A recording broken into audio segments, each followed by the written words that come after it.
and now give the floor to the leader of the Russian Federation.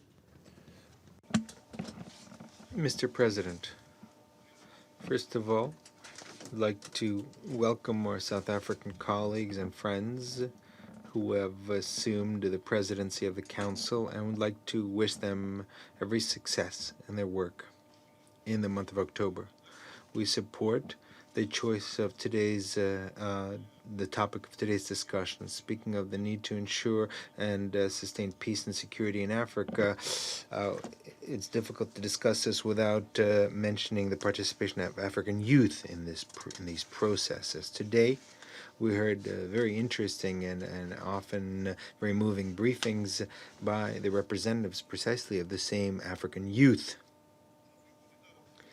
Africa is rightly called young continent. Today's generation of Africans from 15 to 24 years old represents 30% of the overall population of Africa, and which is 1.2 billion, and glow worldwide. According to the UN, by 2055, that figure will more than double.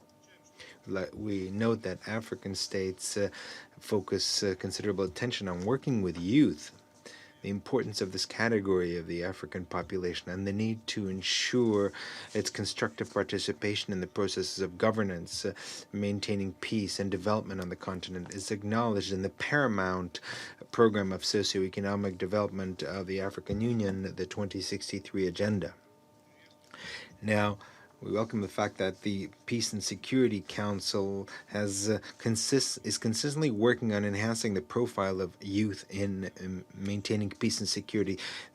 The African Commission has created an Office of Personal Envoy for Youth, who we heard today.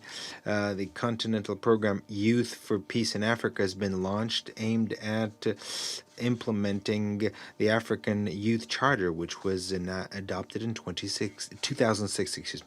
Youth occupies pride of place in efforts in implementing the topic of today's meeting, in particular the initiative on ending armed conflict on the continent by 2020. It is referenced in Resolution 2457 adopted by the Security Council in support of that initiative.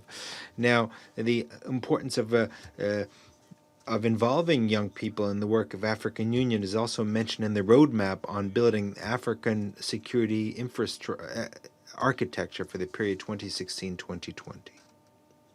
Mr. President, at the same time, we have to note that there are many obstacles to involving youth in processes of peace on the continent. And the most significant of these, as we understand it, is the problem of the radicalization of the youth.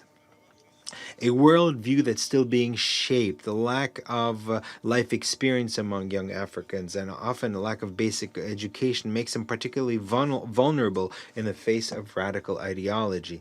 In countries with a difficult socioeconomic situation, extremist groups skillfully exploit this to attract young people in illegal activity.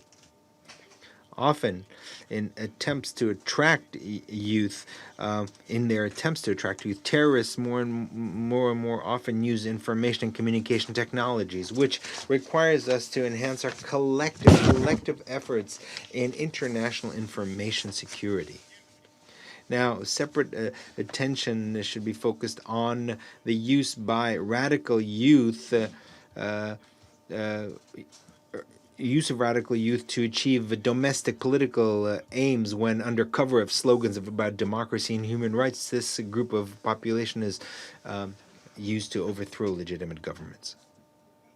We're convinced that the international community should devote more attention to this issue. It's important to promote a culture of peace and tolerance among young people.